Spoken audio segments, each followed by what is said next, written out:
Welcome to Abilene, Texas for a midday matchup between Abilene Christian University and the University of Texas, Arlington. We welcome you to Pauley Wells Field. My name is Josiah Winnell, alongside my partner Kaysen Higgins. These two teams meeting for the third time in just 24 hours, with UTA taking the first two and looking to complete the sweep this afternoon. Kaysen, the Mavericks are off to a hot start in conference play. What do they need to do to finish this series strong? Well, they need to continue hitting at a high level like they did all of yesterday, putting up 12 runs in the 10-inning game, 11 in the 7. That's a whole lot of runs they're hitting. Good situational hitting. The pitching's been good enough. Keep fielding at a high level. The Mavericks should take this if they can do all those things today. Speaking of the Mavericks, we take a look at our impact players, starting off with Valeria Feeney. What can you tell us about her? Well, she had an awesome day yesterday. 5 RBIs over 2 games, a triple and a double, 2 singles, batted .400. She was all over the field for the Lady Mavericks. And on the other side for ACU, we take a look at Sienna Argio. She's in the leadoff spot today. She's got lots of speed, and she showed it yesterday. Absolutely. A stolen base, second in the WAC right now with 15 stolen bases, batted .444, a double, a single, a couple bunts, got on base, just was all over the place for the Wildcats. When we come back in this matchup, the third in 24 hours between UTA and Abilene Christian, as WAC play begins. Stay with us right here when we come back.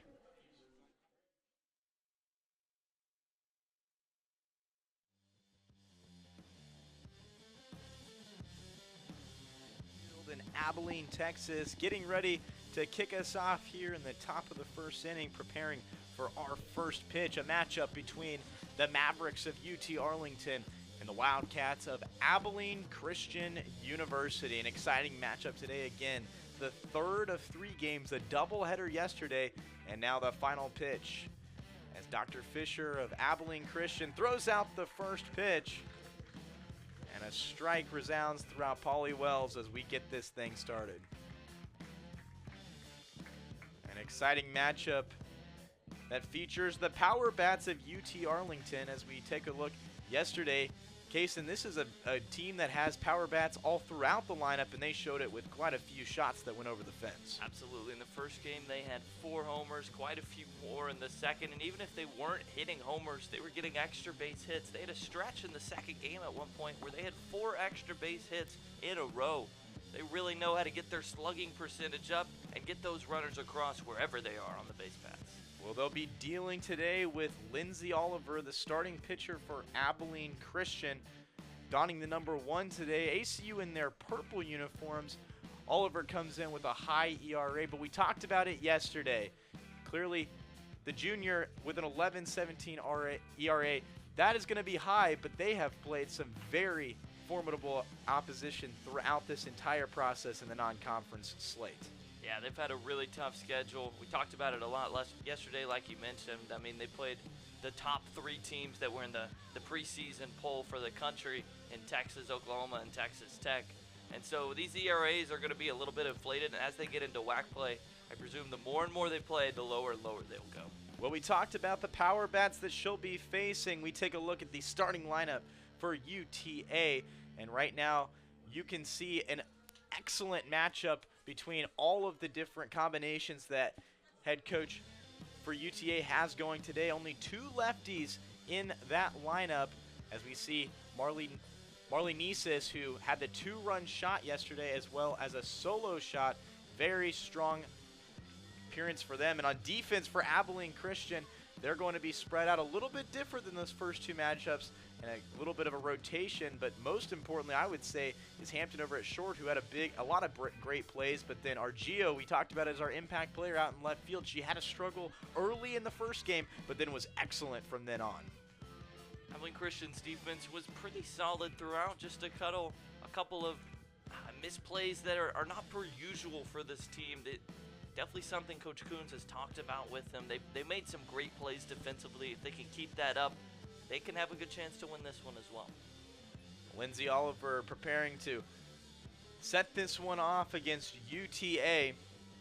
The Mavericks, who began conference play against the Wildcats yesterday, start off 2-0 through their first 2 games, trying to close it off with a sweep here. Our first pitch in is low.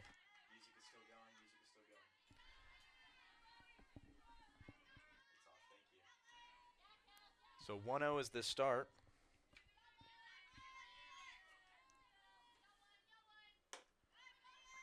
And that one outside as well. That one low as well. Facing Creech today, Kelsey Creech comes in, the freshman. Played a huge impact in yesterday's game. Very talented first-year player for this Mavericks team. The 2-0. This one belted high in the air out to center field, backtracking and able to take it in is the center fielder. She'll pull it down for the first out for ACU. Yeah, nice job. Getting a pitch in the strike zone to hit, just got a little bit underneath it. And a can of corn for Lepardo.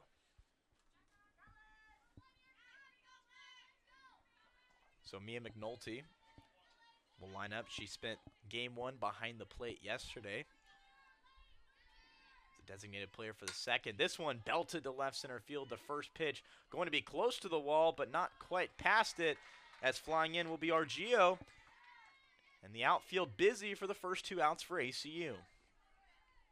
Just right off the end of the bat, McNulty missed that one by just a little bit, but still the strength to get it all the way out there when it was off the end of the bat, but quickly 2 away for the Mavericks.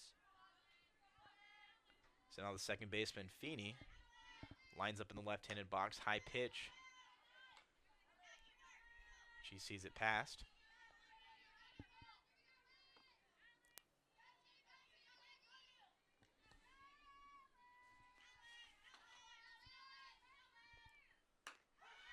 Strike one in there.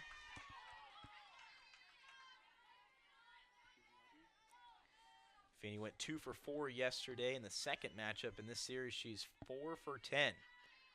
Getting that batting average up to .338. It's been a good weekend for her. Watches this one high. The count is 2-1.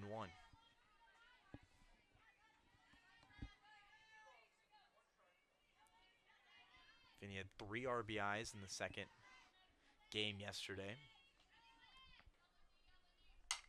And she'll belt this one foul to the left. It'll be interesting to see if Oliver can put Feeney away here economically, whether that's by contact or with the strikeout. Just not letting your pitch count get too high and not letting them stay in the at-bats any longer than they need to. This one to the left fielder, and Argio able to take it on a line. 3 outs, all by the left side and center side of the outfield. And we'll head to the bottom of the first as ACU will be prepared to bat in the bottom of the first. 0-0s on the board.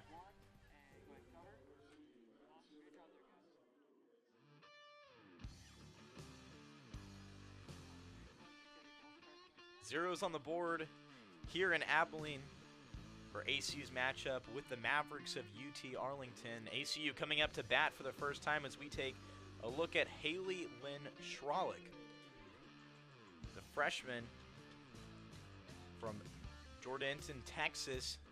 Kason, what can you tell me about her? Well, just 6 starts so far this season, been used out of the bullpen, and she has started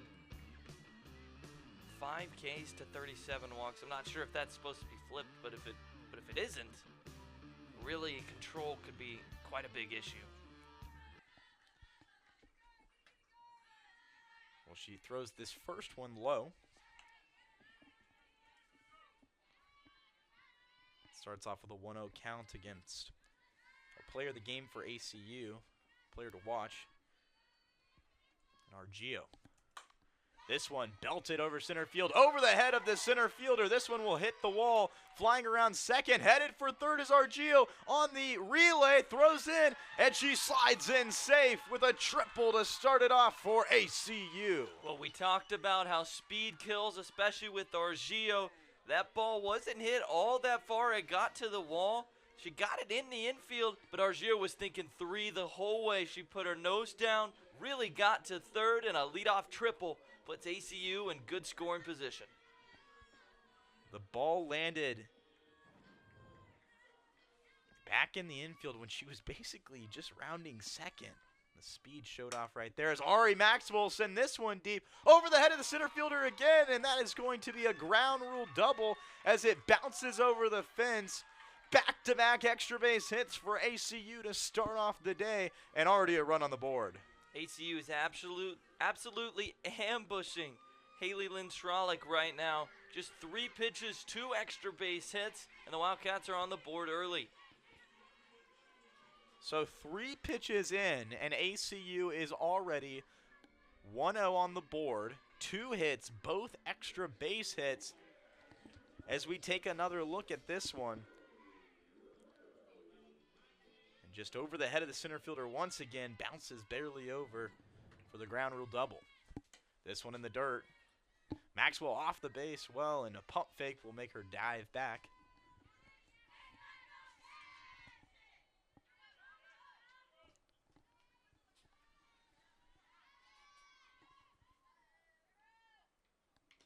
Low pitch and swings out in front of it. Emily Romero, the senior.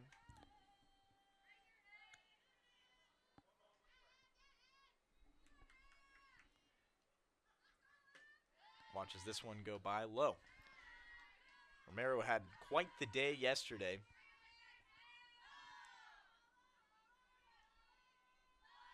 Started off 4 for 4 in that first game and stayed hot throughout the day, getting on base multiple times. The outside pitch catches the strike zone. The 2-2 to Romero.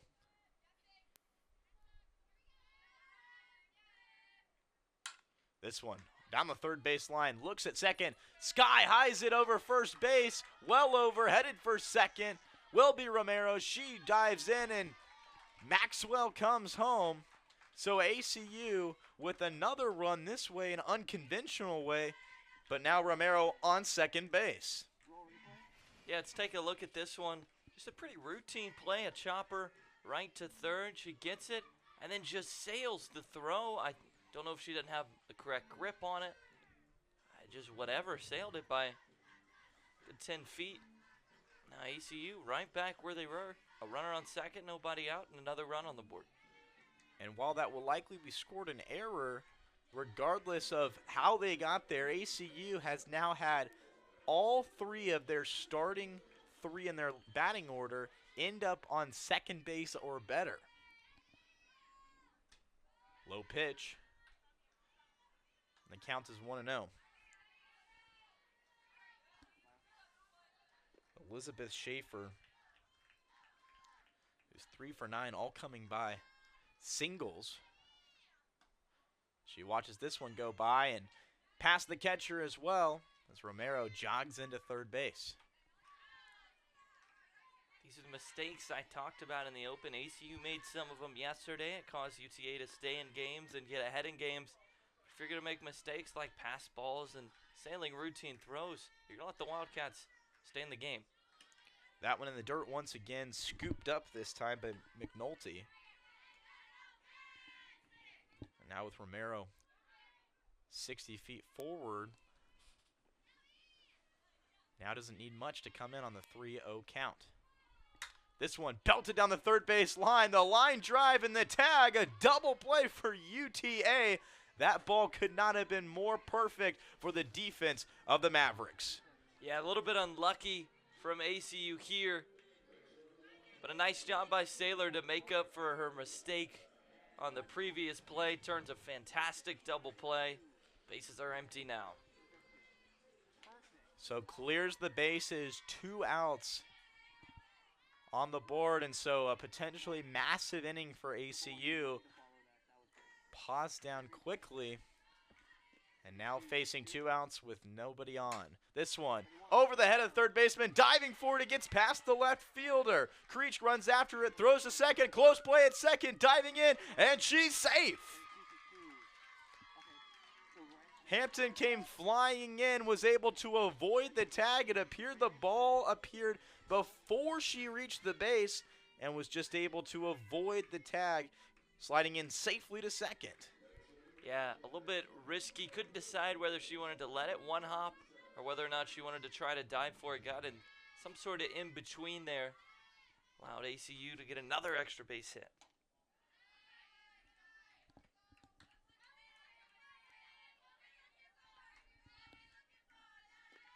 So now on second.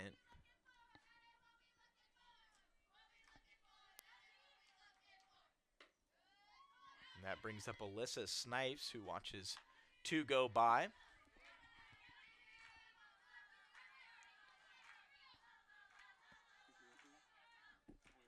Snipes with her first hit of the year yesterday. As another one goes in the dirt, blocked by McNulty.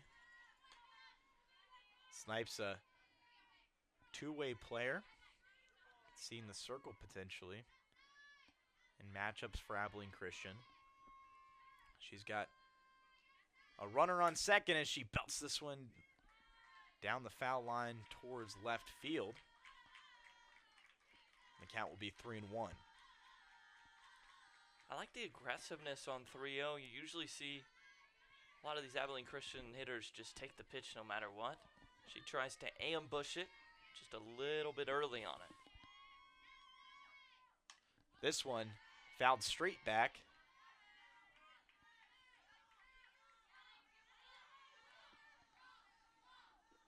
Now the count will be full at 3-2 and 2 outs.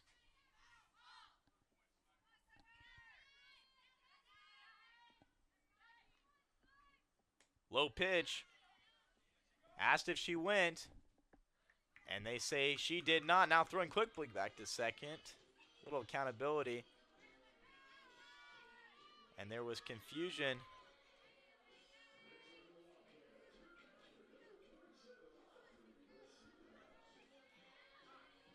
And they said that she did not go, making it a ball, so an official walk to first. So now runners on first and second for Audrey Lucina. Lucina's been really good for this Wildcat team. Got an average a tick above 315, batting over 400 with runners in scoring position, and right at 400 with 2 outs. So right person up right now. Back behind the plate again today. She prepares for a first and second situation in which, in all honesty, Van Schralick really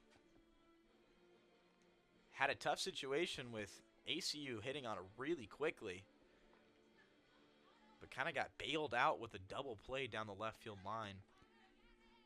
Now in a situation where she could walk away with just 2 earned runs, and the way that ACU was hitting, that's not necessarily the worst thing.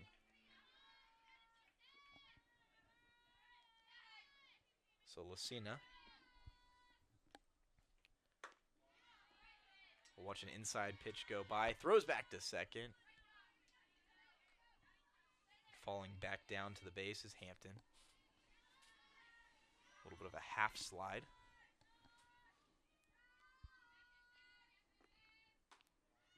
Another inside pitch.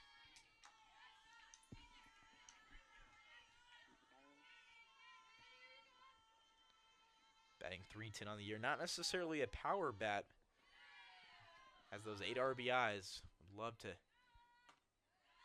hit her girls in, and the 3-0 count, advancing the runners, is definitely on the table. Back-to-back 3-0 counts for Schralick. Be interesting to see if she can overcome this one. That one low, a 4-pitch walk that loads the bases. So with 2 outs, the base is loaded. We will see Lapardo come up to bat. The freshman.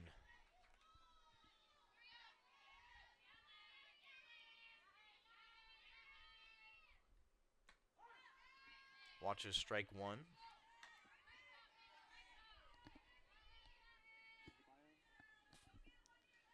From San Antonio.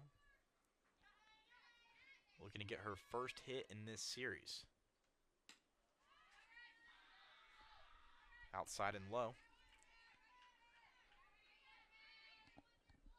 Hampton on third, Snipes on second.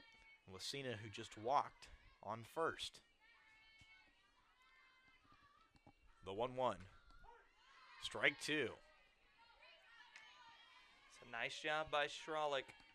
Back-to-back 3-0 counts, the two batters before you get ahead on the Pardo here. 1 and 2, you just got to put her away and get out of this inning. The 1-2 with the bases loaded. Watches it go by and just misses low. This will be her 30th pitch of the inning.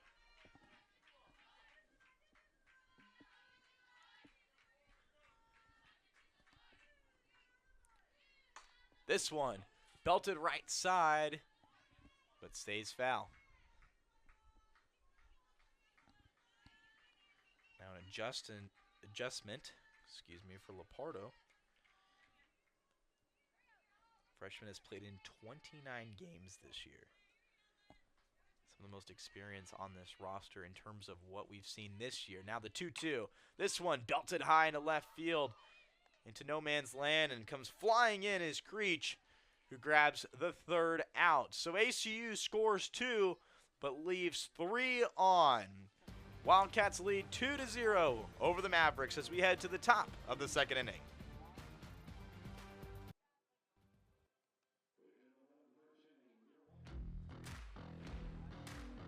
The Wildcats lead 2-0 over UT Arlington after a strong bottom of the first inning with 3 extra base hits. Those were the first 3 as we begin the top of the second inning. If you look at game 1 yesterday, it went 10 innings. We were here for a while. UT Arlington finally in the top of the 10th scored 4 runs to break away and ended up winning that one 12-8. Case, and that was a wild one, back and forth, but ultimately the Mavericks prevailed. Yeah, ACU had a 5-1 lead at one point. UT Arlington stormed all the way back. ACU tied it in the bottom half of the 7th. That's how we got to 10, but really nice relief pitching performance for UTA. Low pitch. So we begin the top of the second. Lindsay Oliver trotting back out there. She had a 9-pitch first inning. Talk about efficient. All 3 balls were flyouts to the outfield. Another low ball. And the appeal is unsuccessful from Garland, Texas. McClarity is batting just a few ticks under 300. That double and single yesterday. She belts this one high and foul to the left side. On top of the practice facility.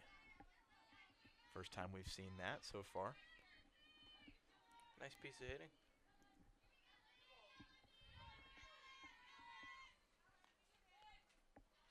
Now Oliver with the 2-1. Goes outside with it. 3 balls, 1 strike. I know we're only watching the 4th hitter for UTA, but everybody has pulled the ball so far. Hitting into that left field area as strike 2 comes in. Sets up the full count.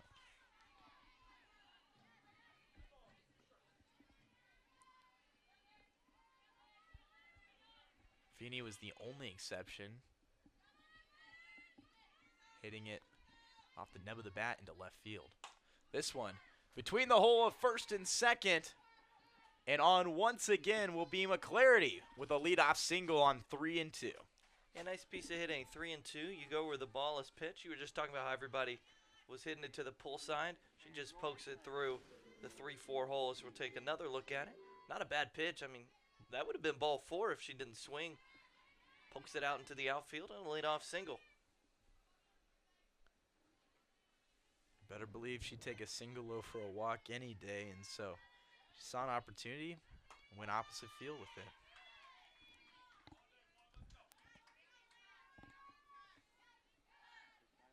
So the first base runner for UTA, and Saylor will come up, try to advance her. She had that 3-run home run yesterday in the pinch hitting situation. She gets the start today and now has a 1-1 count.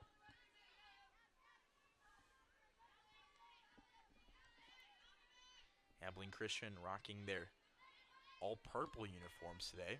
The tall rising white socks. Fouled off to the left side.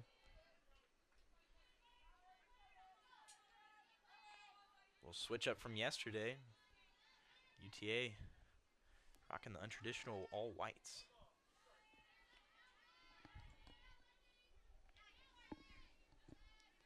Wildcats leading 2-0 here in the top of the second. And strike 3 looking. Saylor walks back to the dugout. And a big strikeout there for Lindsay Oliver.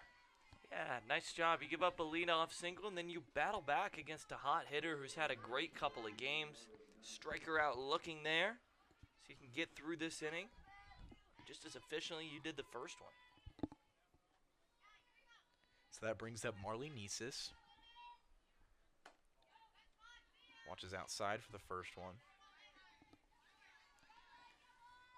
From Cedar Park, Texas.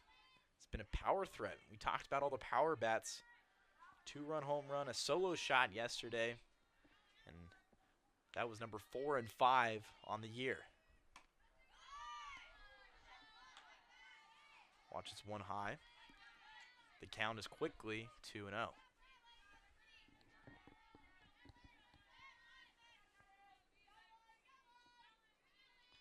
The runner on first is McClarity. And this one well high. And quickly 3-0 and in danger potentially of a 4-pitch walk. Oliver, who just struck out Saylor, deals 4 pitches, all balls, and a walk to one of the best power bats in this lineup. Yeah, not a very competitive at bat there from Oliver. 4 straight balls, none of them were particularly close. It's probably the easiest free base that she'll ever get. Quick discussion between Lucina and Oliver. And Lucina heads back behind the plate.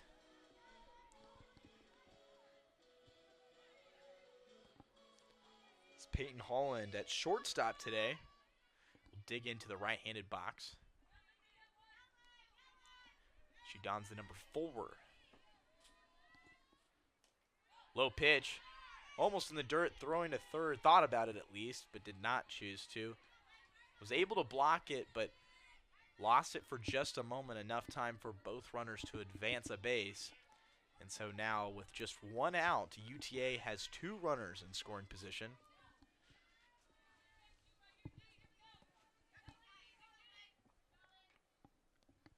As Peyton Holland fouls this one back. Strike 1. Yeah, Oliver's going to have to do a couple of things here. Get a strikeout or some sort of weak contact in the air that won't score the run. And then she's just going to have to pitch to the next hitter after that, which is Sosa. Just make sure she doesn't bloop one here or there. Keep her inning clean. Another one fouled back. Count is 1 and 2.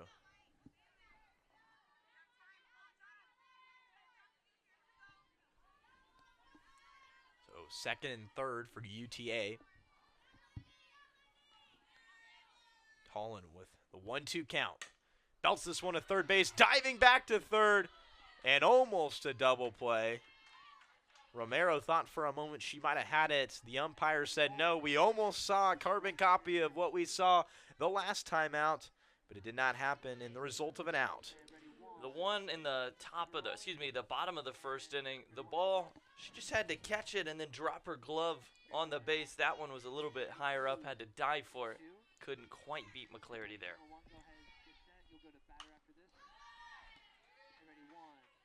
Fouled off as Sosa comes in with second and third.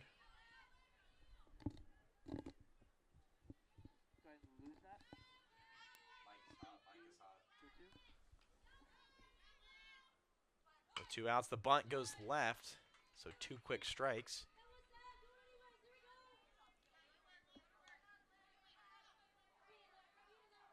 So quickly in the hole here is Souza. In right field today for the Mavericks. Swings past this one, strike 3, and ACU gets out of the jam. Lindsey Oliver shuts the Mavericks down as we head to the bottom of the second. ACU 2, UT Arlington 0.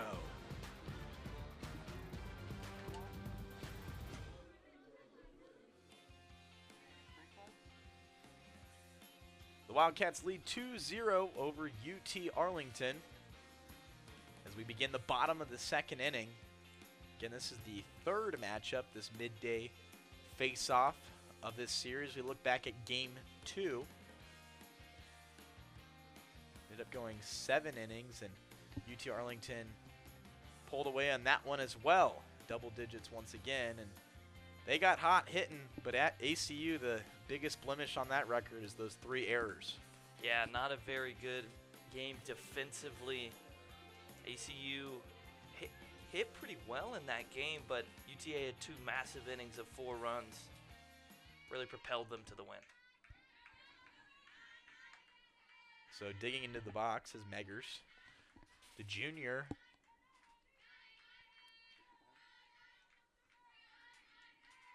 Had 2 singles yesterday.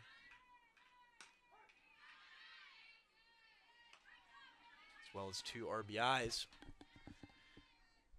Trying to start off the inning the same way ACU did their last time out. 3 extra base hits to start it off. The 1-1 fouled off to the left, and that hits the light pole. Good aim.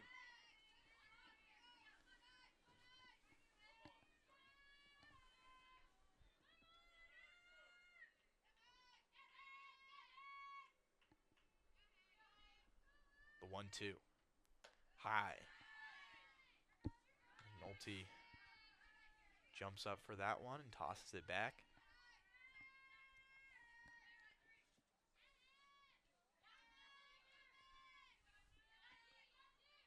And now the 2-2. Up above the letters.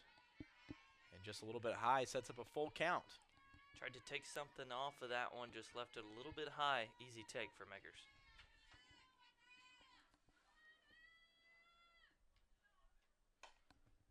This one definitely within the zone. And it will drop just foul and out of play. So extend this at bat a little further. It's Meggers who's in the 9th spot in this ACU batting order. The junior righty. And she'll take the walk. Head over to first, won the battle there, and is a leadoff walk for ACU. Schrolik's 3rd walk of the game now to 0 strikeouts. Really going to have to get that control under wraps because ACU will take those walks and they'll get a big hit. That'll be a lot of trouble. Bunt attempt, pulled back. Here's Argio. As the lineup flips over. She had a triple to start off ACU's big inning in the first. She comes back here in the second. That triple was a ball that was hit over the head of Nices out in center field. Argio with a display of speed flying around the bases and diving into third. Was eventually hit in by Maxwell. Another 3-pitch count here for Schrolik. Need to throw a strike here.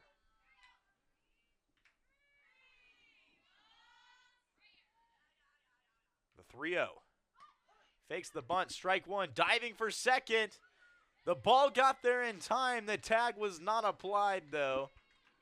And sliding into second is Meggers. I think that was supposed to be a hit and run of sorts. Argio took a strike Past the bunt. Yeah, that throw beat Meggers by quite a bit, but couldn't get the tag down. Swings out in front of this one. We'll see another full count.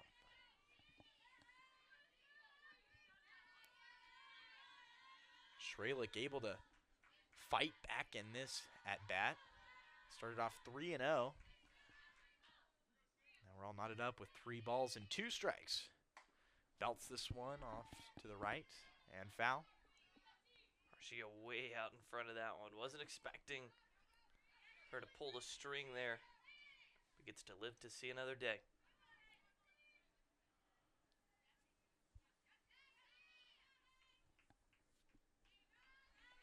So 3 balls, 2 strikes.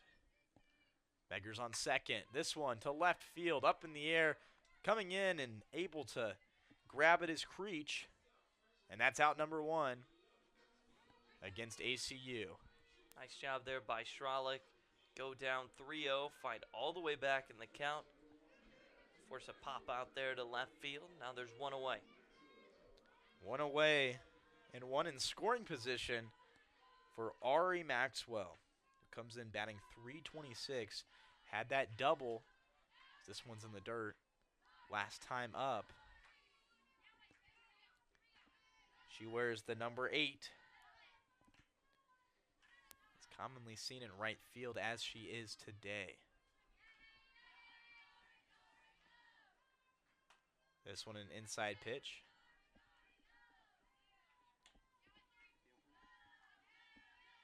Had that double that knocked in RGO and eventually came around to score. A throwing error. Romero. This one popped up into left field. Running in and sliding to her knees is another great play from Creech. Yeah, sliding in there on her knees with the basket catch. Really well done. Really safe way to approach that. That's not an easy play. Kind of drops there in no man's land between the infield and the outfield. And the outfield, that's a tough play to make. Able to make it. This one towards shortstop. The liner picked up by Holland. And a quick second and third out sends UTA back to their dugout. ACU scoreless in the bottom of the second. When we come back, we'll have the third inning of action. The Wildcats leading 2-0 over the Mavericks.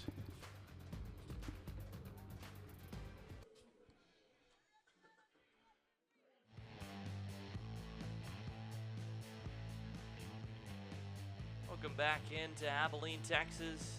Black softball here on ESPN Plus. Abilene Christian up 2-0 here in the early going. Let's take a look at Kara Dill, 4th season as the UTA head coach. Led them to the quarterfinal appearance in the WAC tournament just 2 years ago. 6 seasons as a pitching coach for Texas A&M. Also worked at Kentucky and LSU as a volunteer coach before that. Trying to put together one of the better seasons in program history. They've got the talent to do it. Leading us off is Maldonado. Just swing and miss. Strike number 1. So new pitcher in the game for the Wildcats. Lindsay Oliver's day is done. Ella Beeman coming in to pitch. The 0-1. Just tie. Count evens at 1.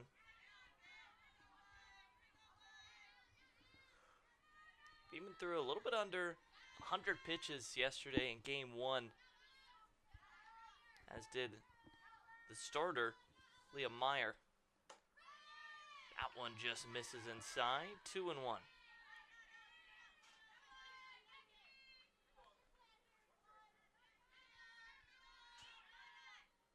Maldonado's played all around the diamond. Caught, played shortstop, playing second today. Very versatile player. The 2-1.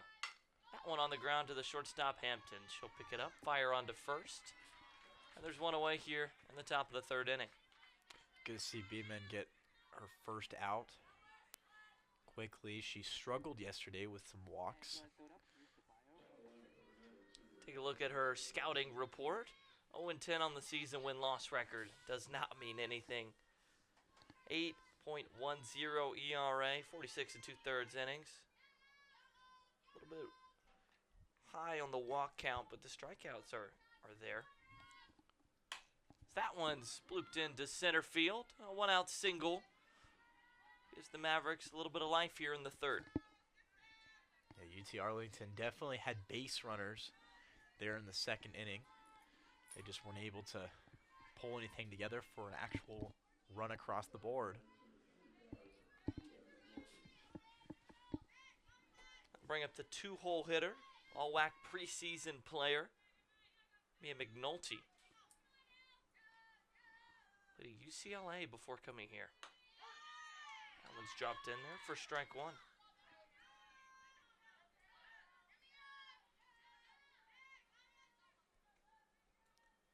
Mia got hit in the knee, not the one with the brace on it, yesterday by a pitch. Good to see her back out. The 0-1, just low. Had to come out of the game after walking down to first. For one with the fly out to left field. Her first at bat today.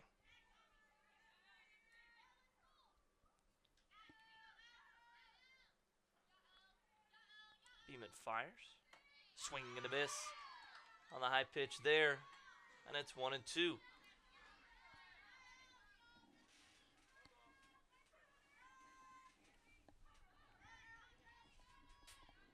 Beeman messes with the rosin. It's the signal in from the pitch comm. Her and Lucina both. The 1-2. Outside. Count evens at 2.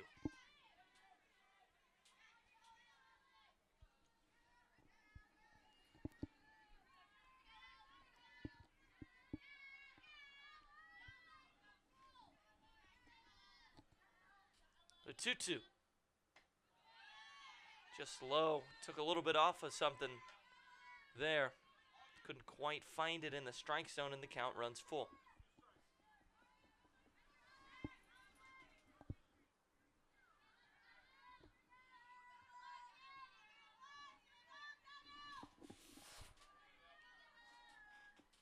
Beeman set. Here's the pitch. That one's popped up. Center field, or Lapardo comes in. We'll make the play, and there's 2 away. Nice second out there, able to force a pop-up. Trying to get out of this inning, even with a base runner, still trying to be efficient. That'll bring up the 3-hole hitter, Valeria Feeney. Austin native, batting from the left side.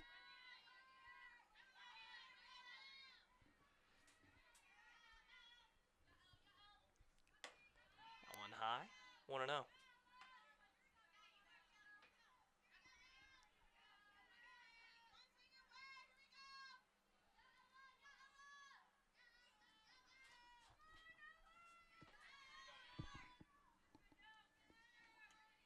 The 1-0 from Beeman. That one just misses. Count moves to 2-0. Feeney 0 for 1 today. Fly out to left field.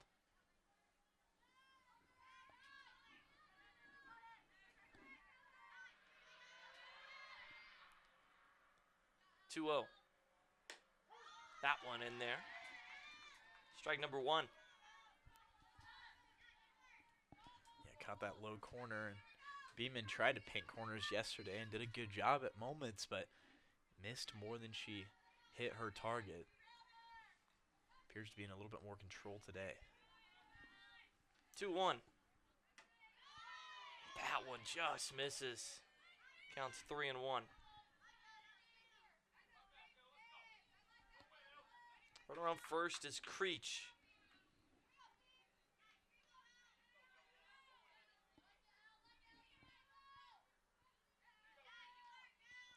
Even mans the rubber. Rocks and fires. That one on the ground. Hampton to her left, can't make the play.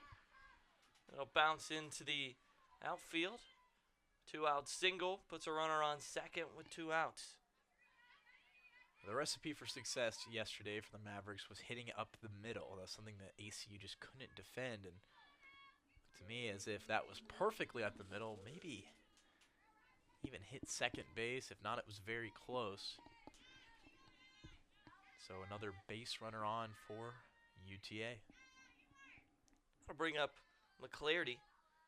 She singled and got all the way to first. Excuse me, all the way to third her first time up.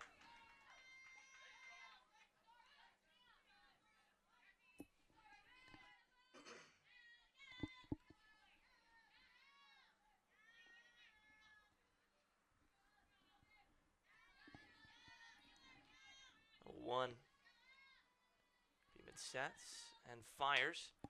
On the ground to the third baseman, Romero. She'll step on the bag at third. And that'll do it for the Mavericks here in the top of the third inning. Wildcats still lead 2-0. We'll head to break here on ESPN+. Wildcats clinging on to a 2-run lead.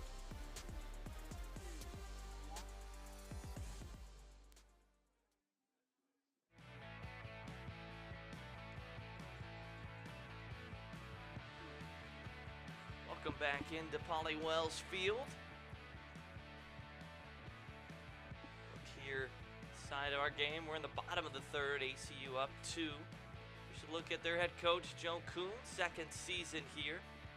Brought ACU to the WAC tournament for the first time since 2022. Played 4 years. A short stop for Utah State. Was part of the AUSL this year and a championship winning team, the Professional Softball League here.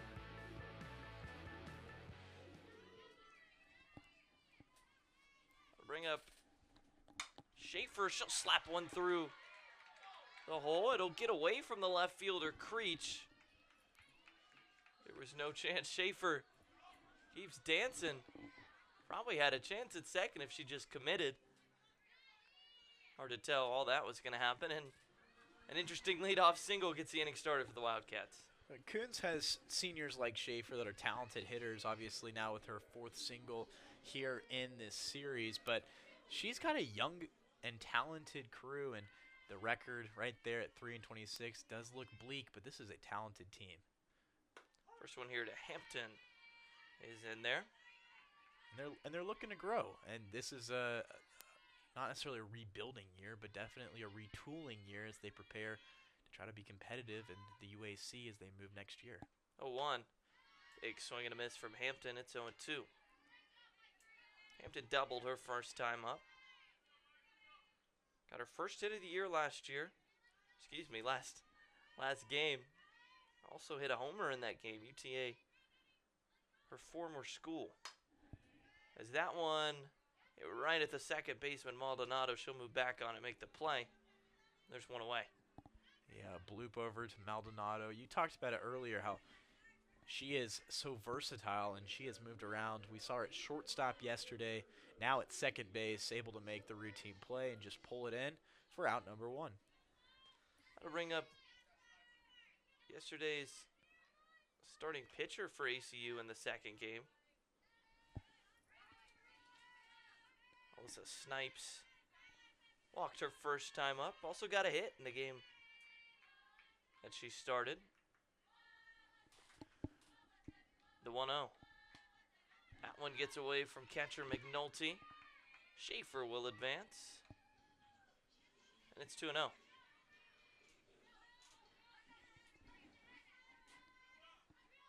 Talking about first hits. Again, Snipes with her first yesterday. Time called to get third baseman Sailor's shoe tied as Snipes steps back in. That one misses. 3-0. Snipes looking to draw her second walk in as many plate appearances. Schaefer on second has scored 6 runs this year, and big part of this offense is she gets lots of singles, but then she comes around to score just as often. 3-0. That one's in there. 3-1.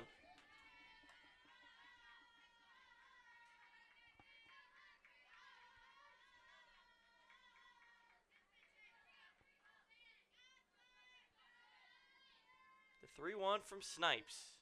That one well high. She'll take first base. And a one-out walk puts 2 runners on for ACU.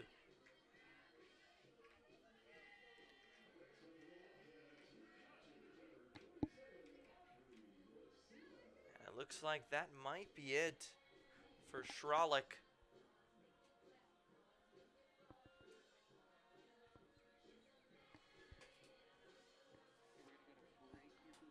Looks like we're going to head to break. A pitching change here in Abilene. Wildcats threatening here in the bottom of the 3rd on ESPN+.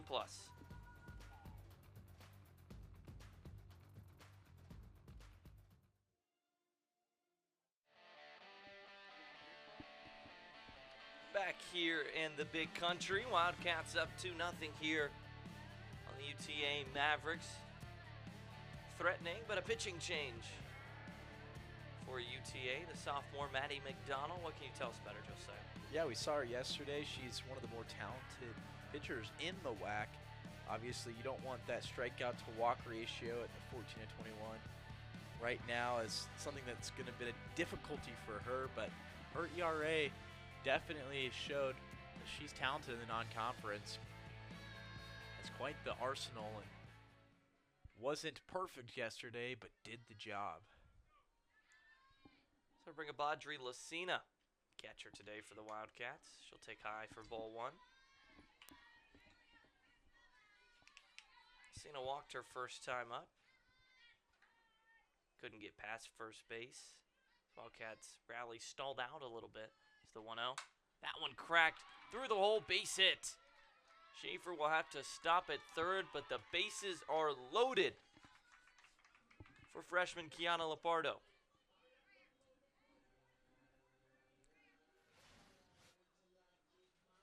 Again, just finding a hole and lining it through. This ACU offense has thrived on one hit after another. Just holding onto that rope, moving one at a time.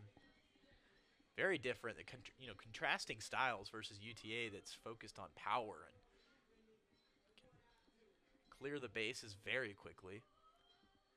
ACU has fallen short the last 2. Looks like take away this one.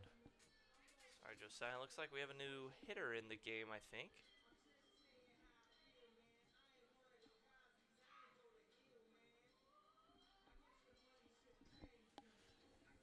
Yeah, that's Ariana Garcia. I saw Garcia briefly yesterday. League City, Texas. Clear Springs High School. Bases are loaded. McDonald rocks and fires. It's high. 1-0. Garcia just 29 at-bats this season. 4 hits, 6 walks, 7 Ks. 1-0 is inside. She's in an advantage count. McNulty's going to go talk to her.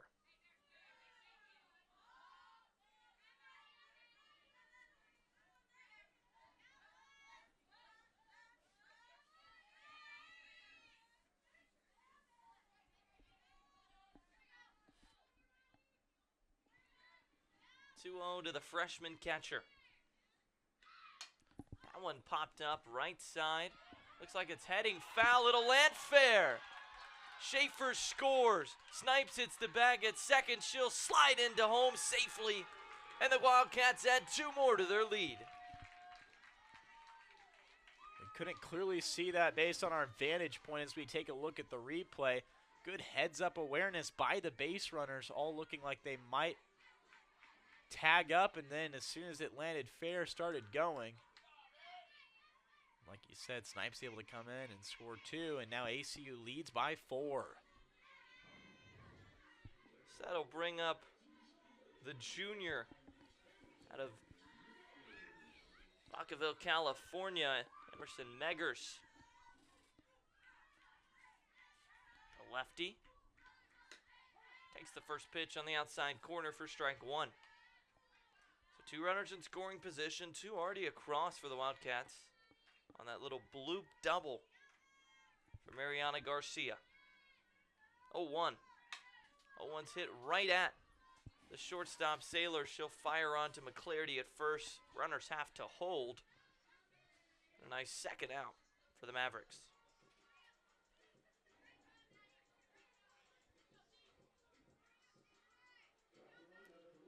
That'll flip the lineup back around for the freshman, Sienna Argio.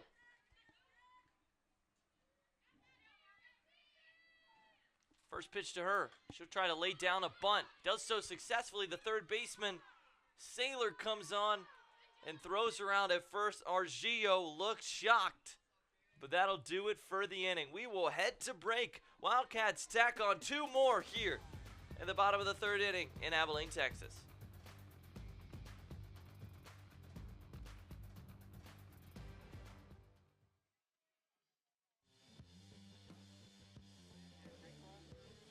Welcome back here on ESPN Plus. Take a look at Abilene Christian's beautiful campus. Now let's take a look at some offensive stats for UTA. They're top 5 in almost every major category for offense, Josiah.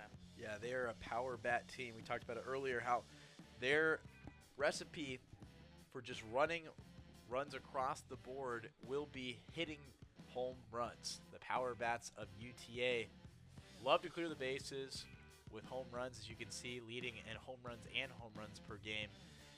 And as a result, scoring also in first. That's kind of what happens when you hit as many home runs as they do. So ACU out to a quick 4-0 lead through 3.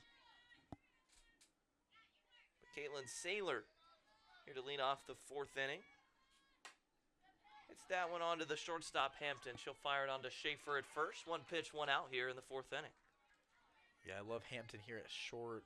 He's made some great plays today and just has a strong arm and worked through that ball. You always want to talk about working through it. As it's falling down off the bounce, you want to work with your glove into it and then push through towards first base, and she did exactly that. So quick out number 1 brings up the 6 hole. Nices. Hit that one onto the third baseman. Romero onto first. Again to Schaefer. 2 pitches, 2 outs here. Yeah, she was shaded forward a couple steps, Romero that is, for a potential bunt, and then ended up getting a grounder right to her. And so quick 2 outs for ACU on defense. And now the 7-hole hitter, Peyton Holland. Wildcats get the call from the dugout. First pitch. No chance she was swinging there. 0-1.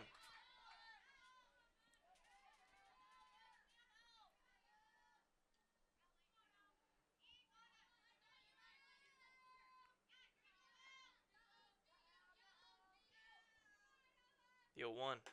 That one inside. Count even at 1. Holland 0 for 1 today.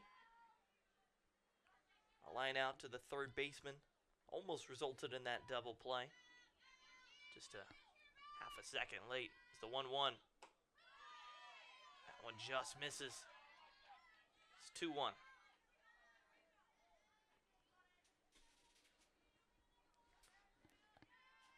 Mavericks just 3 hits on 14 tries, 0 runs, 1 error. Wildcats 6 hits on 15 tries. 4 runs, no errors, as that one bounces in for Beeman. And now it's 3-1.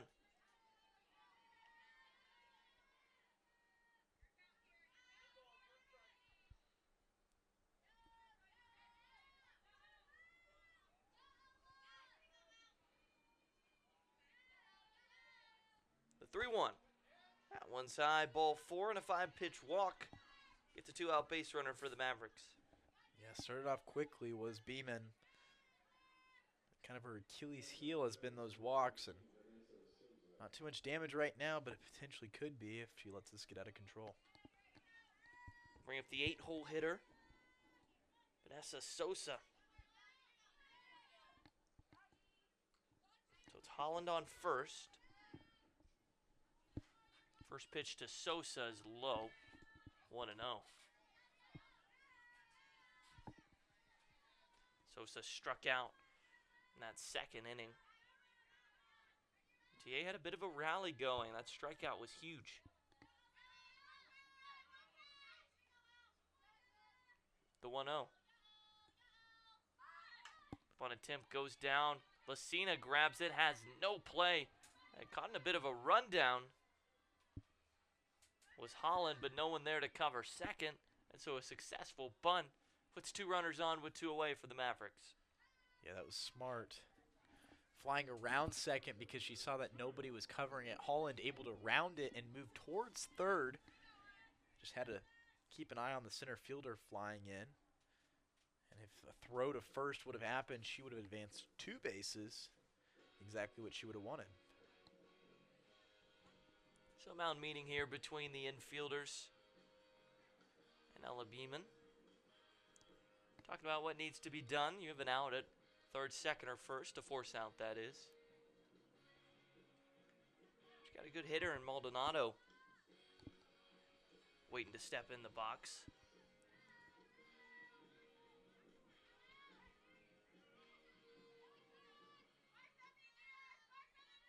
Wildcats have a 4-run lead. 2 away here in the top of the 4th. As the second baseman Maldonado steps in. She'll take strike 1.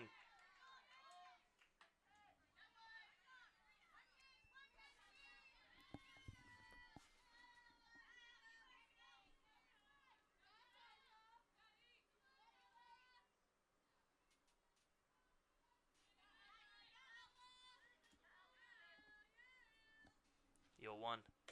That one low. Count even at 1. Sosa on first, Holland on second. Maldonado where to reach. The lineup would flip over for Creech, 5th-year player. The 1-1. That one bounces in. The pick back to first. A little bit late. Lucina keeping him honest.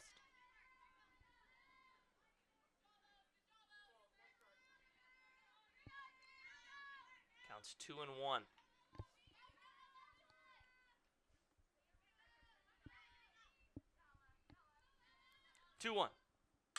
That one hit out into right field, left field, but right there is Argio, and the threat is eliminated for the Mavericks.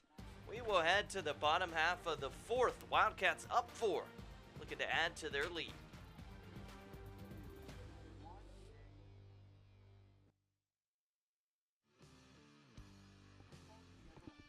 Welcome back into Abilene, Texas. 92 degrees on the thermometer today. Wildcats up 4-0. Let's take a look at the WAC standings. ACU at the bottom with 0-2. UT Arlington 2-0. They won 5 in a row. What stands out to you there, Josiah? Cal Baptist and Southern Utah splitting. Southern Utah picked near the bottom under Abilene Christian in the preseason poll. And then, again, we said it yesterday. Tarleton State, who hasn't played a conference game quite yet, is the projected first place finish for the WAC this year in the final year. But clearly UT Arlington and the way that their bats have been working throughout this weekend definitely has a chance to make a run, potentially moving up to 14-14, 500 on the season with a win today if they can come back in this one. Like you said, gonna take a comeback, already down 4. ACU is Ari Maxwell up right now. She's 1 for 2. The double and an RBI. Flew out to left in the second. Maxwell's got the OPS over 1,000. Tied for the lead in the WAC with 8 homers. That one floats in high, 2-0. She's batting .322 on the year, but she bats .500 when she leads off an inning. Playing right field today. Got a good arm out there, the 2-0. That one in there. It's 2-1.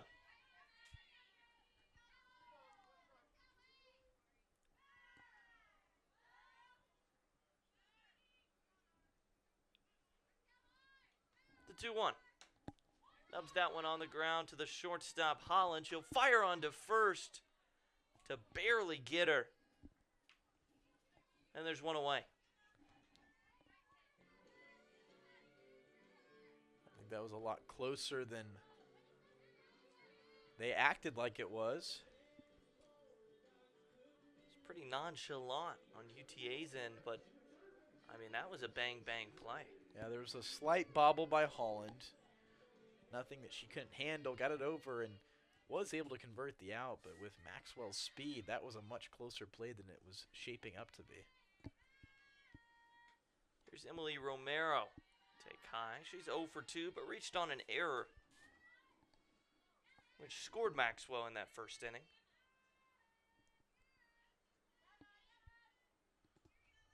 1-0. That one popped foul behind us. It's 1-1.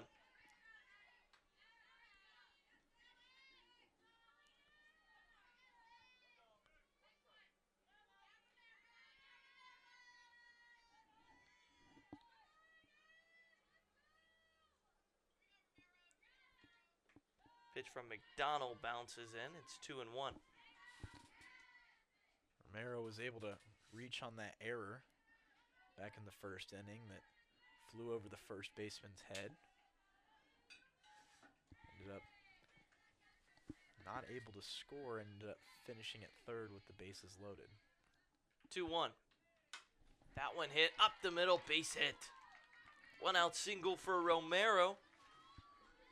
Puts the Wildcats in business here in the fourth. It's a great hit up the middle, and we talked about it. These are two talented hitting teams.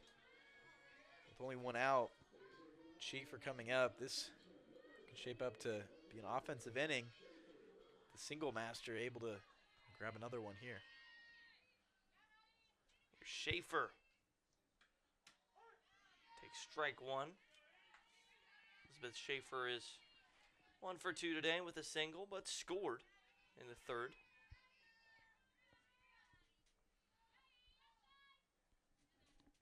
Oh, 1. It's that one foul towards practice facility. 0-2.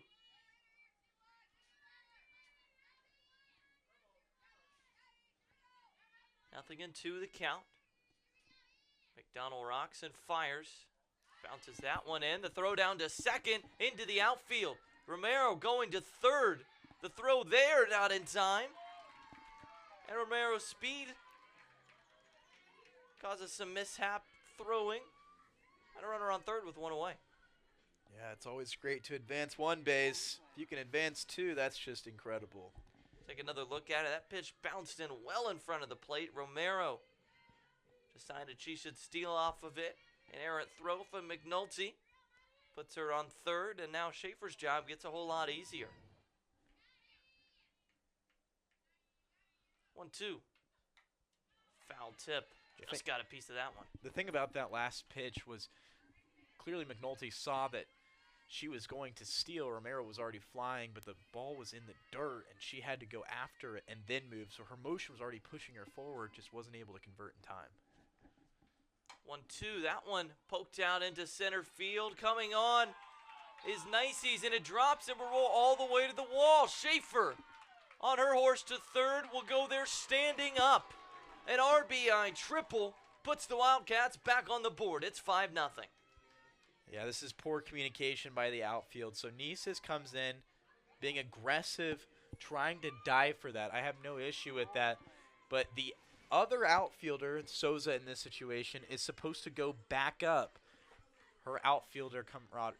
So this one bounces over her head, and I obviously just misplayed it. But you don't want to be in a situation where that ball bounces over your backup's head, ends up being a stand-up triple for Schaefer and an RBI. So that brings up Elena Hampton. Hits that one into left field. Will not drop. Schaefer will tag. The throw home almost hits her. A sacrifice fly for Elena Hampton, and another run for the Wildcats. Yeah, I mean, what's happening right now is ACU is scoring the way they want to. Very untraditional.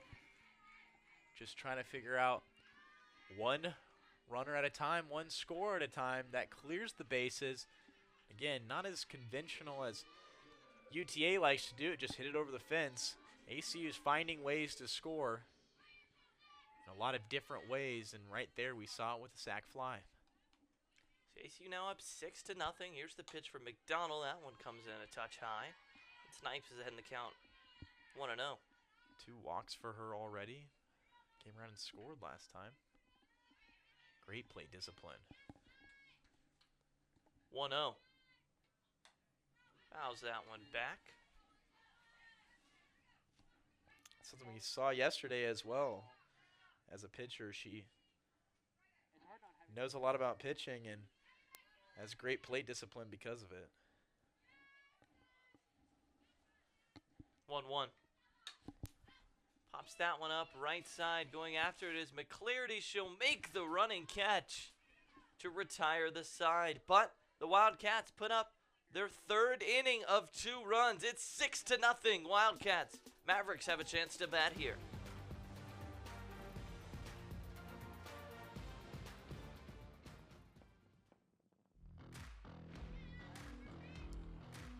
The Wildcats lead 6-0 in the top of the 5th inning. As UTA comes up to bat once again, they have a 0 on the scoreboard, trying to look for some offense here. The top of the 5th as we take a look at UTA and the starting pitcher comparison. They were both pulled relatively early. Oliver with 2 strikeouts. Stralick had to leave with none, but those 4 walks were the major blemish on her record. 3 earned runs for her, and that kind of just started right there with 3 extra base hits right out of the gate there in the 1st inning. Yeah, Oliver pitched really well. I don't know the reason why she was pulled early. There's obviously some sort of strategy from Coach Coons. And then Stralick just didn't quite have it today. 4 walks, 3 earned runs, and just 2 in a 3rd. Really good bullpen piece, though, for UTA and McDonald to come in and help clean up. So now ACU back out on defense, and they're led by Ella Beeman, who's in the circle. She'll face off with Kelsey Creech, who skies this one into right center field. And picking it up is Lepardo. So quick first out for ACU. Beeman starts off with the top of the UTA batting order. So digs in is Mia McNulty, the junior. She bats righty. Wears number 25.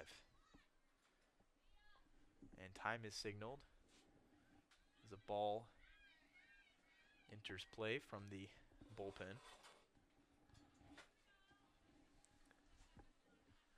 So a brief delay, and we're back to it. So 1 out.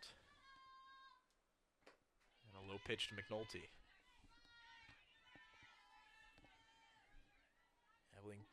Abilene Christian has scored 2 in the 1st, 2 in the 3rd, 2 in the 4th. Now in the top of the 5th has kept McNulty, who's 0 for 2 with 2 flyouts, and the entirety of the UTA offense quiet today. 2-0 is the count.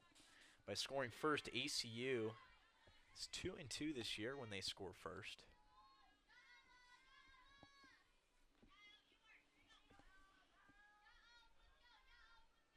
This pitch is in the dirt, trying to make that 3 today. They got off to a hot start in the 1st inning. Now as a combined pitching staff, we saw Oliver earlier, now Beeman. Combined 4 hits against them. A 3-0 count to McNulty. This one belted it up in the air. Shallow in the second baseman. Megger's able to pull it in. 3 straight flyouts for McNulty in the 2nd out here in the top of the 5th. When you're leading like the Wildcats are, swinging on 3-0 is not the end of the world, but when you're down by 6 runs, you really need a base runner. And no matter if you hit a homer there or not, it's just 1 of the 6 you need to get back. I think if you're McNulty, You need to try to draw a walk instead of trying to swing 3-0.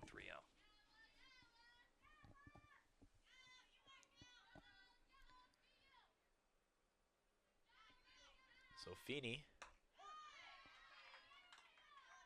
sets up on the left-handed box and misses one. The count is 1-0. The fix from the dugout.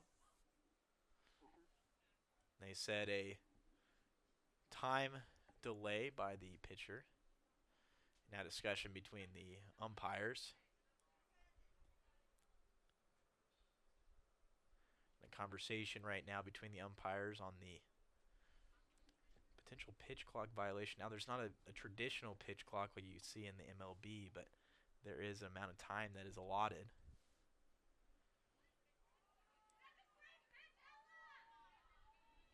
And now the conversation, as they will reward a ball to UTA.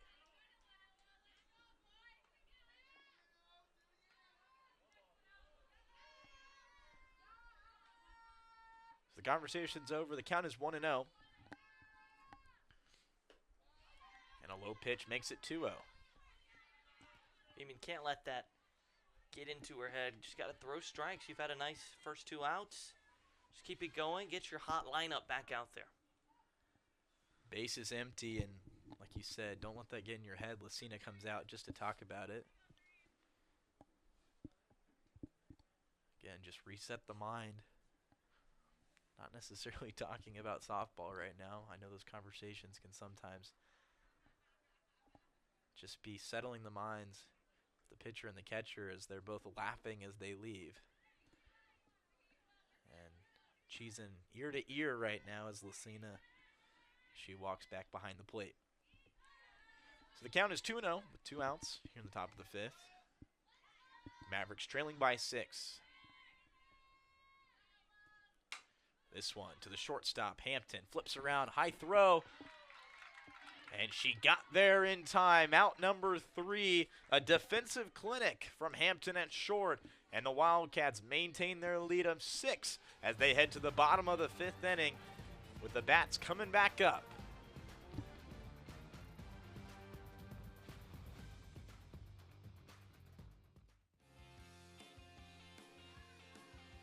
(6-0) ACU leads over UT Arlington as we begin the bottom of the 5th inning. The ACU Wildcats looking for their first win in WAC play. Lots of home runs this series. We've seen a combined 7 home runs, 2 of those from Maxwell, 2 from Nieces, and then some bombs from McNulty, Saylor, and Hampton. We're still looking for our first here in this matchup, but swing at the ball and hit it over the fence. That's been the recipe for success, and that's why UT Arlington has 2 wins in this series already. We'll see a new pitcher come out for the Mavericks, Kinley Bolton, the right-handed sophomore from Lubbock, Texas. Come out again, we saw her yesterday. And she'll have to deal with Lucina to start off. Audrey Lucina, the sophomore, batting .317 coming into the day. Bolin, who's in her 11th appearance this season, struggles with the walks, only has 7 strikeouts on the year, but is able to force outs.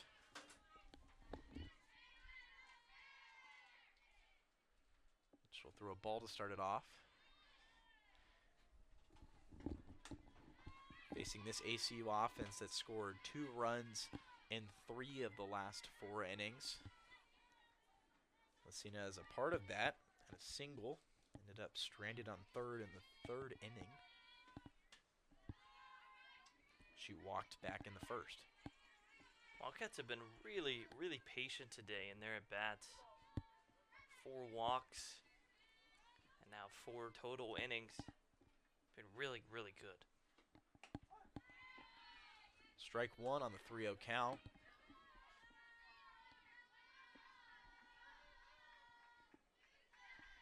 Bolin trying to fight back in this plate appearance. This one to center field. Under it and able to grab it is Nisis, who throws it back in. Just saw that graphic with the power bats. Nisis knows a thing or two about the outfield. She usually just clears it, though, when she hits the ball. But also on defense, able to be very reliable out there in center field.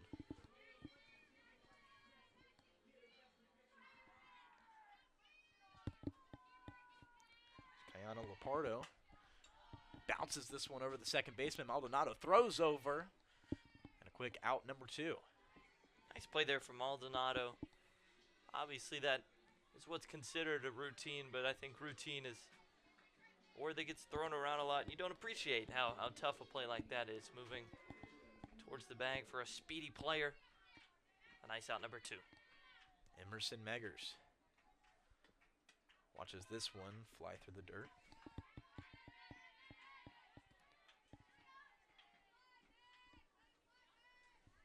The junior has started in 27 ACU's games this year. She rolls this one to Maldonado as well. Flips it around. That one's low, but able to handle it is McClarity. And 3 quick outs in the bottom of the 5th for UTA. Now it sets their momentum up for their bats as we head to the top of the 6th inning. ACU leading 6-0 over UTA.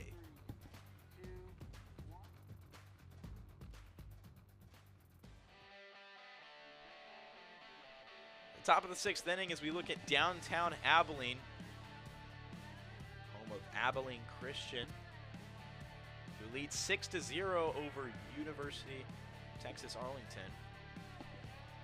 The Mavericks, who have been blanked today, scored double digits in both of the games yesterday. And if we look at the game summary today, those 4 hits that UT Arlington has is extremely limited. Beeman only giving up 3 hits through those 3 innings pitched, and most significantly, 1 walk. That's exactly what you want to see from her as she comes out for another inning of work here, top of the 6th. As ACU prepares for the bats of UTA, starting off with McClarity.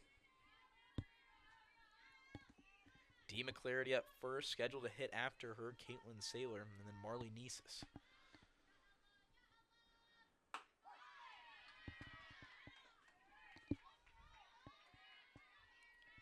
Ella Beeman with a quick strike there. Starts off with a count favorable towards the pitcher.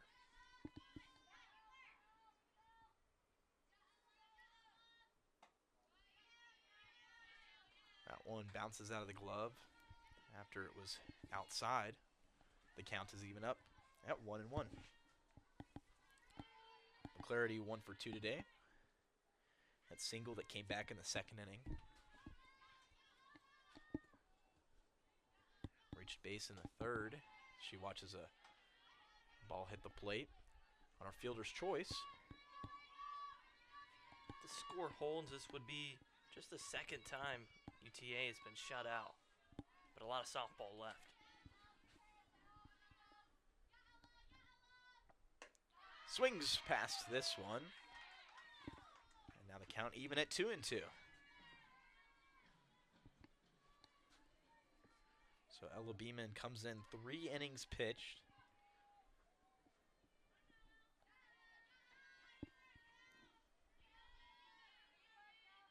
Now trying to grab a strikeout. The 2-2 count. Outside. Full count for Ella Beeman. The fact that she's only walked 1 batter through 3 innings is really what's made her success today. If she can limit free passes, Beeman can be very effective. That one inside. So free pass issued to McClarity. Kaysen mentioned only the 2nd of today's out appearance for her. Looks like we'll see a potential pinch runner. Looks like number 8, Mallory Stone, Grand Prairie, Texas.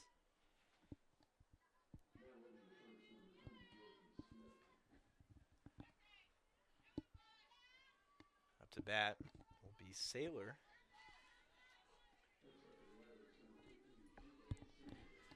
On first will be Jordan Smith, I believe. Saw her yesterday come into pinch run.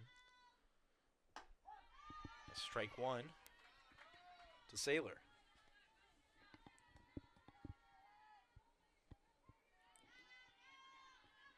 Strikeout and a ground out for Saylor.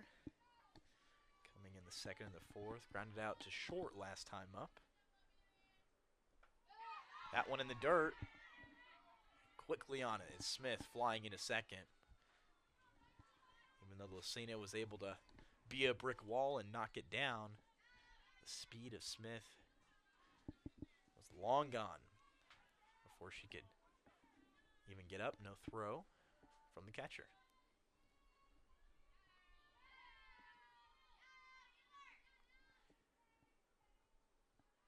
So the 1-1, the runner in scoring position now.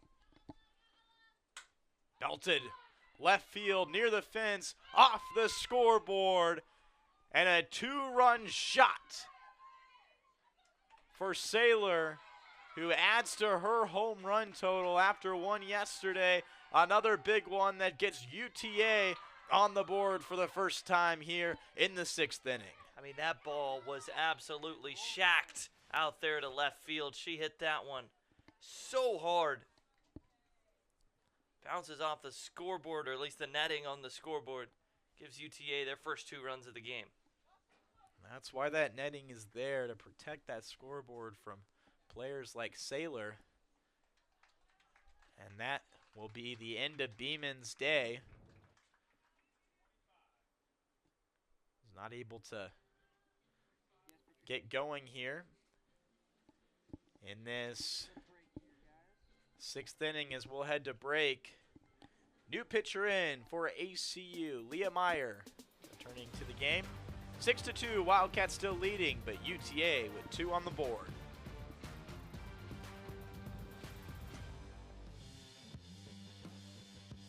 A 2-run shot from Caitlin Saylor puts UTA on the board. Now with 2 runs, they trail still by 4. ACU decided to make a pitcher switch. Brings in Leah Meyer. We saw her yesterday, all the way from Florida, the junior. Jason, what can you tell me about her from what we saw yesterday? Stats still a little inflated from their non-conference play, but has the strikeout to walk rate above 1, even if it's just a touch. She pitched pretty well yesterday, just had a couple of blemishes. Struck out 5 in her outing. She was good.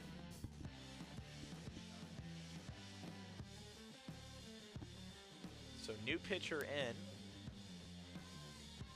as Meyer prepares. Just eclipsed over 50 innings yesterday. Down the middle, and with the new pitcher, you can see the red tape across catcher Lucina. That was new. It was blue before. Now is red. It switches with the new pitcher and gives a target.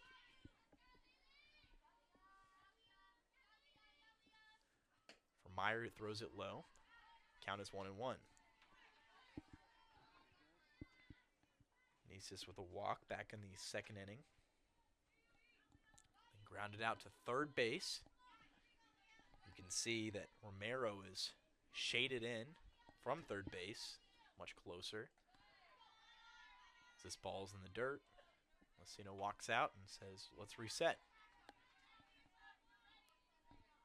So base is empty, 2-1 is the count, and nobody out. Fresh off a 2-run shot is UTA.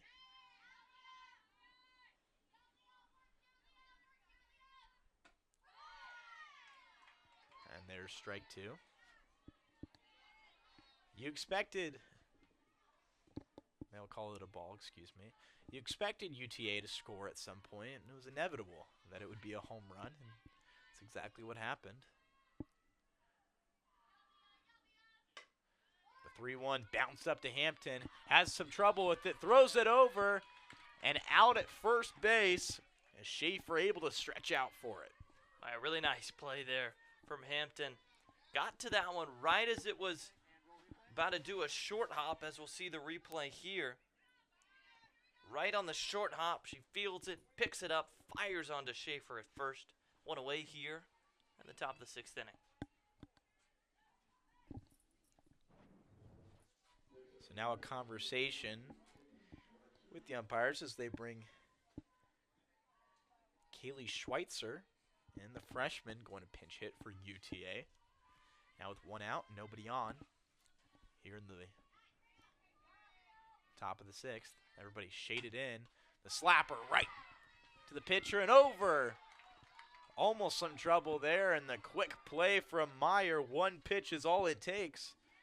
And the freshman goes down with the 2nd out of the inning. The defensive alignment there was to bring in center fielder Lepardo to make sure no balls got up the middle. The corner outfielders stayed where they were.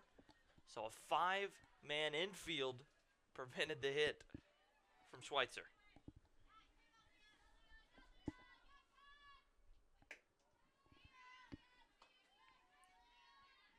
Schweitzer with a contrasting style prefers to bunt or slap hit than the infield. Now back into the traditional setup, with the exception being third base shaded in. Romero against Souza. Down the middle for strike 1. Count is even at 1. As Souza's the single back in the 4th inning, struck out in the 2nd. Trying to add on to this offense, the first offense for UTA in terms of runs scored here in the 6th. Souza swings well in front of it. The count is 1-2. Meyer's done a nice job coming into this inning, just settling it down. Beeman didn't pitch poorly, but that homer to start the inning could have rattled her, so they pulled her, and now Meyer in 1 strike away from getting out of it. The 1-2. Bouncer right back to the pitcher. Meyer throws over, and 2 outs from the pitcher Meyer. She enters, grits all 3, 2 of them by herself. And we'll head to the bottom of the 6th inning. 2 on the board for UTA. The Wildcats still lead, though, 6-2 over the Mavericks.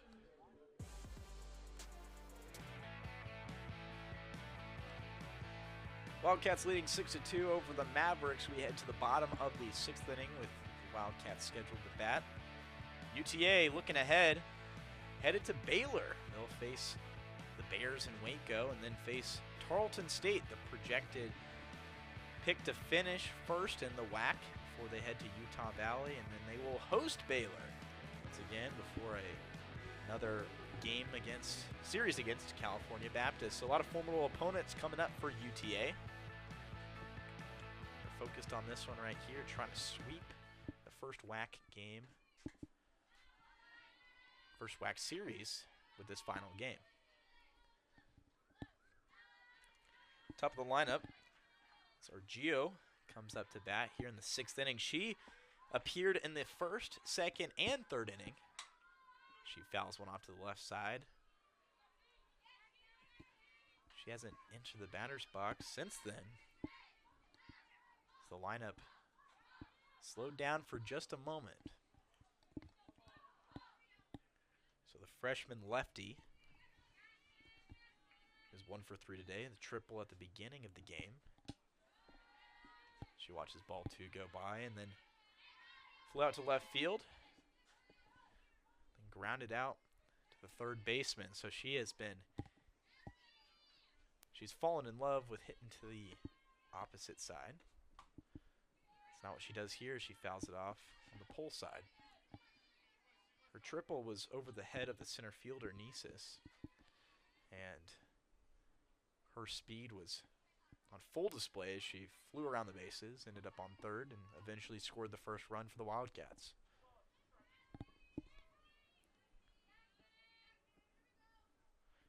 The 2-2. Low.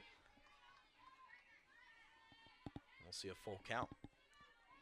That's a bat here from Argio. Just 4 walks on the season, but looks confident here, being patient. The full count. Strike to right field, going back deep. and that is well gone. A solo shot from Argio, who had a triple earlier, now has a solo home run. Her first home run of her career comes right here against UTA. I had no doubt about that one. As it came off the bat, she striped that one well over the fence, and the Wildcats get a run back. Off the pole. The first homer of the freshman's career.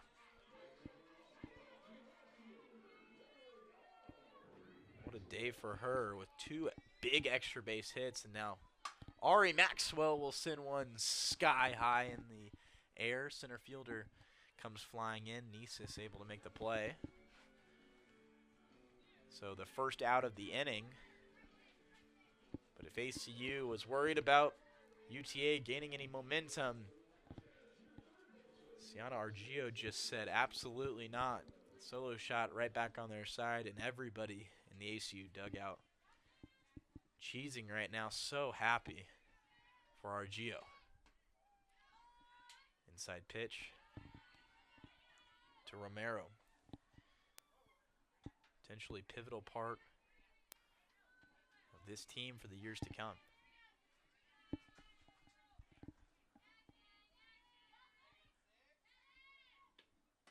Low pitch is 2-0. 9 hits for the Wildcats today on 7 runs. No errors so far on defense. UTA has been clean since the first inning after a throwing error from third baseman Saylor. This one's fouled up in the air near the dugout, and play made by McClarity. So a pop-up into foul territory, and that's 2 outs now for ACU. I've been impressed with McClarity and her job to field her position all around it into foul territory. Nice job scooping errant throws. She's a good first baseman. So that brings up Schaefer. Elizabeth Schaefer, who grounded into a double play in the first inning. Was a line out to that third base side. And singled and tripled and came around both times to score. She belts this one foul, but could stay in play. And able to go get it is Saylor, who's had her number today. So 3 outs, the last 2 coming on foul balls. But a solo shot from Argio puts the Wildcats up to 7. They lead 7-2 over UTA.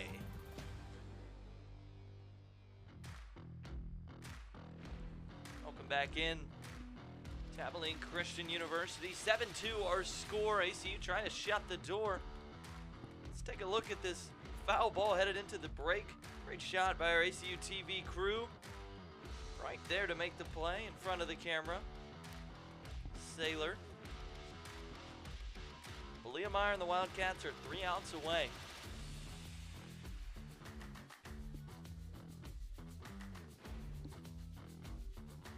Coach Dill making sure everything's right. Taylor Miner coming to bat in the 9-hole.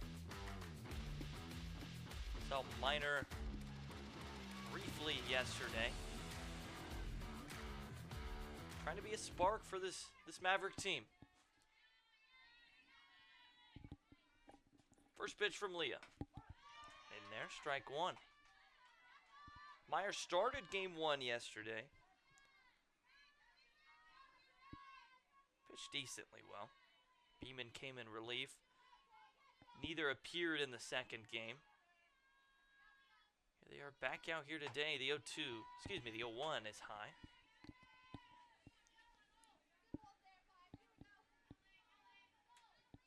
Just 5 hits for UTA after double digits in both the games yesterday. The 1-1. Swing and a miss. Count moves to 1-2. This UTA team loves to pinch hit in these situations, try to ignite their offense. And the freshman coming in this 1-2 spot, trying to fight away. 1-2 in the dirt.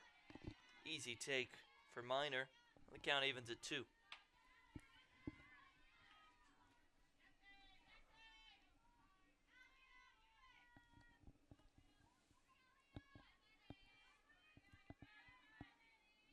Minor steps back in. Meyer gets the signal. Rocks and fires. On the ground to the third baseman, Romero. She'll toss it on to Schaefer. Keeps her foot on the bag, but no. Says first base umpire Joshua Forberger. And what will likely be an E5. It's the first runner of the 7th inning. Yeah, this looked like a great play shaping up to be. That's a difficult ball off the side, but just thrown to the left a little bit. They said her foot was off. Not much of a contest from Schaefer, just admitting that that was the correct call. Here's Kelsey Creech. First pitch is in there, strike 1. Creech 1 for 3, 2 flyouts and a single. Wildcats looking to shut their door for the 4th win of their season.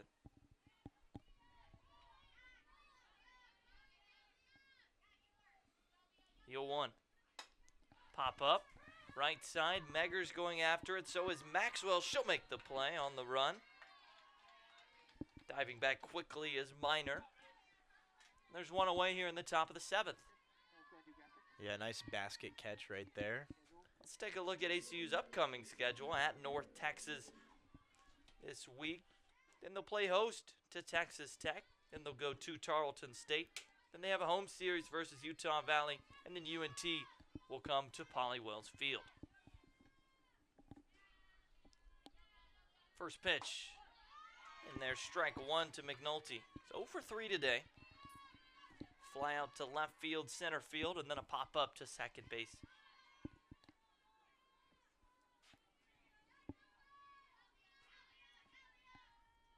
The 0-1 for Meyer. Outside. 1-1.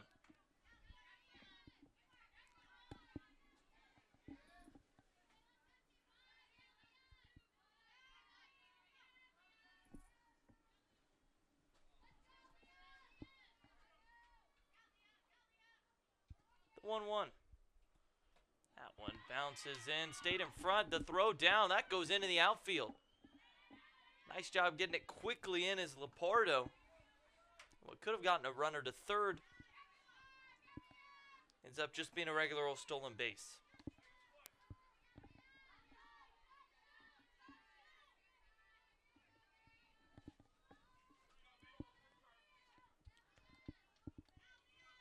So now the count's 2-1.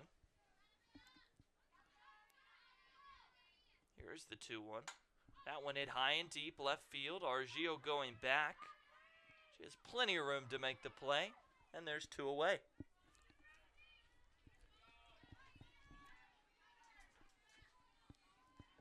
It's Mavericks down to their final out. It's in the form of Valeria Feeney. Freshman from Austin, Texas. Went to James Bowie High School.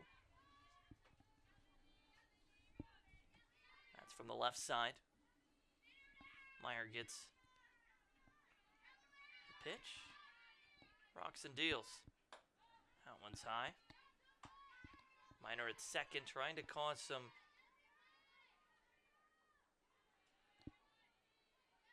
mishaps with her speed and shiftiness.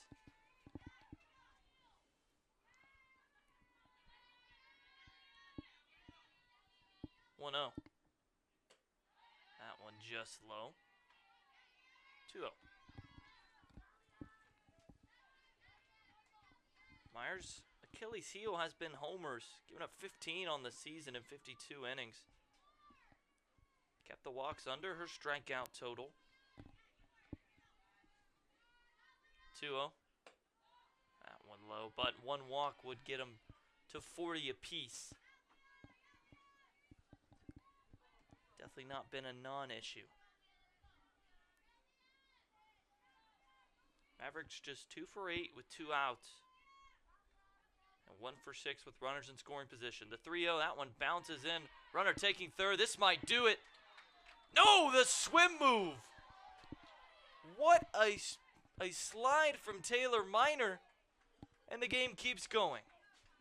Yeah, that looked like it was clearly going to be an out. We'll look at our angle here, but right here, it's got to be a swim move here that keeps her safe. The throw is a little behind, and that is exactly what she did. Swam around it. Beautiful play right there. Amazing base running to stay alive here in the top of the 7th. That throw beat her by a mile. But just a beautiful job getting her arm out of the way and sneaking the other one in on the back side of the base. Textbook swim move. Well, we have pinch hitter here, Kaylee Bautista. Rockwall native. Senior.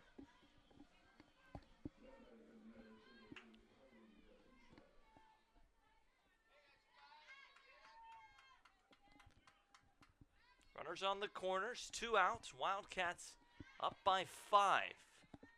Here's the pitch from Meyer. Just misses, 1-0. Lucino wanted that one.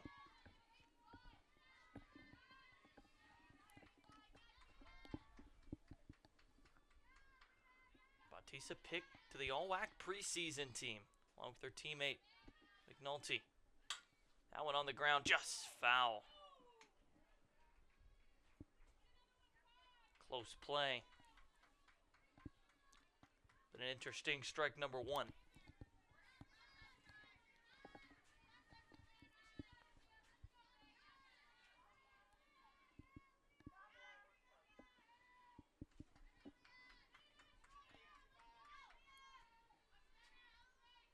Meyer gets the pitch. Swing and a miss from Bautista, well out in front of it. The Mavericks are down to their final strike. And time is called by Bautista.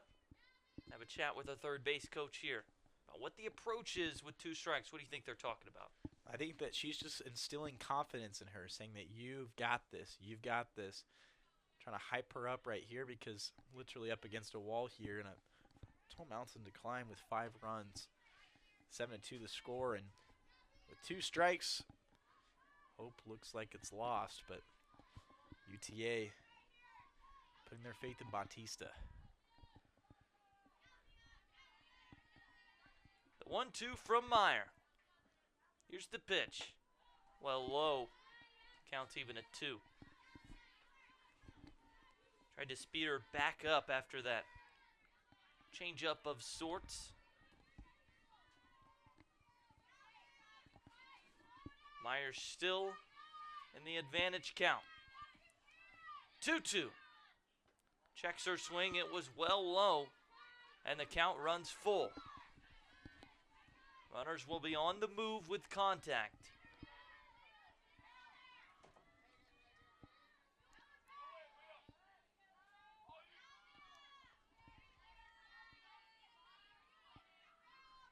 Meyer gets the signal. Full count pitch. Low ball 4. Back pick to third. Keep Minor honest.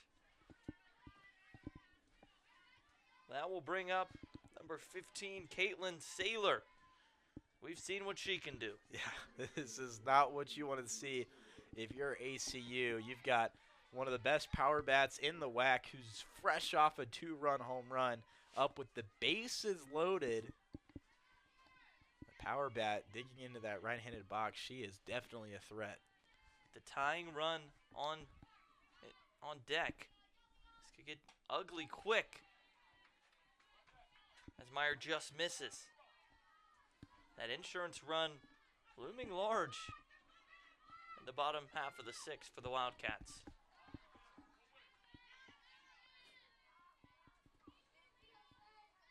The 1-0. That one plops in there. 1-1. Saylor with a lot of confidence here. All the poise in the world for a big moment like this.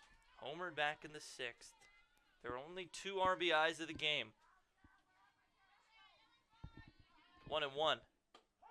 Beautiful pitch there for Meyer. Pulled the string, and once again, down to their final strike. Yeah, she didn't agree with that one. An outside pitch that caught the corner. She knew that wasn't her pitch. She needs that inside strike to go hit it over the fence. She didn't get it. Meyer sets and deals. Slices it foul. We'll do 1-2 again. Like I just said, trying to pull that ball. It's where she gets a lot of her power from. Pinch hit home run yesterday, a home run in the 6th.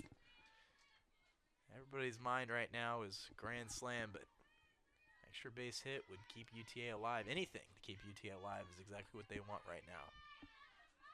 1-2. Base is juiced. Here's the pitch. Pop up, right field. Maxwell underneath it and makes the play. The Wildcats take this one 7-2. On the backs of great pitching performances from Leah Meyer, Ella Beeman, and crew. Josiah, what did you see from these Wildcats today that you didn't see in the first 2 games? Yeah, close the door, right? ACU had opportunities in both of those matchups where they could have gone and won the game, and they were able to close the door here. A big home run at the end, kind of the concealer for our Geo, and a lot of good innings of work there for ACU on offense, but also on defense. Their pitching was great. Let's take a look at our player of the game. Sienna Argio, she was our impact player coming into the game. A solo homer and a triple. She was all over the place for these Wildcats. Like you said, the impact player coming into the game, and boy did she have an impact. Tripled to start off the game, came around and scored the first run of the game, then hit a solo shot to score the last run of the game for ACU. So 7 runs on the board. 2 of those she was directly responsible for. These Wildcats hit the ball well, pitched the ball well, were excellent in all facets of the game. Once again, 7-2 our final score. 7 runs on 9 hits for the Wildcats. So you can see 2 runs on 5 hits for UT Arlington. 2 errors for the Mavericks, 1 for ACU. Ella Beeman gets her ERA below 8. Schaefer with a triple and a single.